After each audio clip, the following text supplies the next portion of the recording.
Vamos a adentrarnos en las salidas laborales que tiene la psicología. La figura de un psicólogo en las empresas es muy demandada. ¿Dónde? Sobre todo en el departamento de recursos humanos, en selección de personal. Y aquí quiero hacer un inciso, porque como me pasó a mí, yo salí de psicología, me gustaba mucho el mundo de las empresas y hice el máster de recursos humanos. Si os gusta entrar en las empresas, una de dos. O va a ser en empresas grandes que manejen el tema de selección de personal, que tengan un departamento especializado en esa línea, y normalmente esas empresas están en grandes ciudades como Madrid, Barcelona, Valencia, Sevilla. Es posible que en una ciudad más pequeña haya ese tipo de empresas con ese departamento, pero normalmente son esas ciudades. Y luego, por otro lado, que es muy frecuente que os demanden pues otro tipo de habilidades, ¿no? Pues, por ejemplo, que manejéis seguridad social, que manejéis gestión de nómina y otras competencias que vais a tener que hacer en otros cursos aparte del máster, ¿no? ¿Y qué pasa? ¿Cuál es el primer hándicap que os vais a encontrar?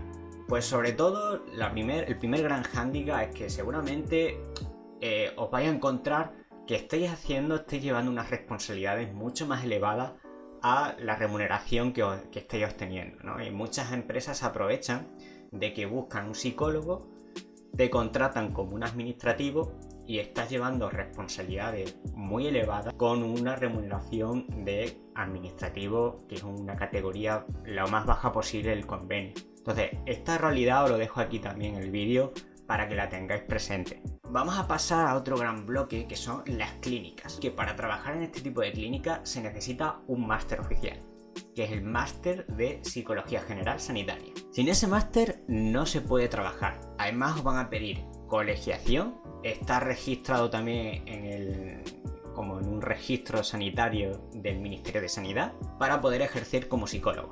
Aquí pasa un poco igual como en el primer bloque de las empresas.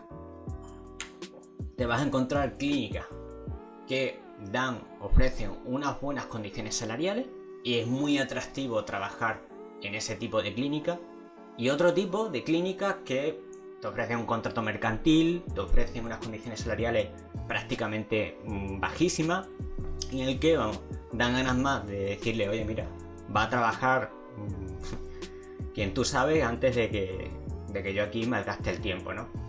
Pero es una realidad que existen también centros de trabajo donde van a demandar la figura de un psicólogo a unas condiciones salariales mucho más bajas a lo que realmente se debería contratar. Os cuento todo esto porque creo que también es importante, que es responsabilidad nuestra saber buscar este tipo de centros de trabajo y también tener un conocimiento del mercado de trabajo para saber diferenciar lo que son buenas condiciones salariales a lo que no son tanto condiciones salariales justas, ¿no? ¿Cuál es el gran pero de trabajar en estas clínicas? Primero, el máster hay muy pocas plazas y o lo haces de manera presencial, y si lo quieres hacer de manera online son máster muy caros. Estamos hablando de 12.000, 14.000 euros.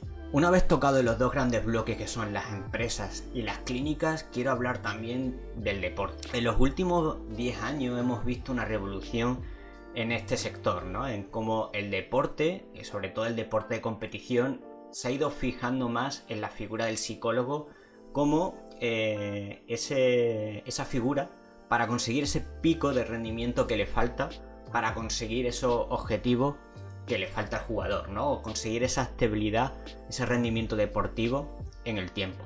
Todavía este tipo de figura suele estar reservado para ciertos clubes grandes que trabajan en primera división o segunda división, por ejemplo estoy hablando del fútbol, o ciertos centros de alto rendimiento muy particulares.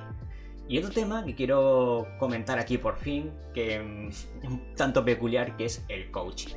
Y aquí quiero hablar un poco, tengo del coaching un poco como el ángel y el demonio. Por un lado veo bien el coaching en esas figuras muy especializadas, en esos sectores muy concretos, donde se necesitan unas competencias, por ejemplo, estoy pensando en la ingeniería, estoy pensando en ciertos sectores muy punteros, donde se necesita esa figura del psicólogo o esa figura del consultante o que le dé una visión de conjunto y que sea difícil, ¿no? de tener esa figura, sobre todo por esos conocimientos técnicos que se precisan, ¿no? Por un lado veo positivo el coaching, sobre todo en esos sectores que están muy especializados. Estoy pensando, por ejemplo, en la ingeniería o en sectores de alto rendimiento en empresas, donde se necesitan unos ciertos conocimientos para tener una visión de conjunto, ¿no? Y hacer esa precisa función de coach, que es muy complicado que tenga un psicólogo, ¿no? Entonces, en esos casos creo que es muy importante, fundamental la figura de un coaching, y sobre todo que esté bien formado, en un buen curso. No me enrollo más hablando de este tema.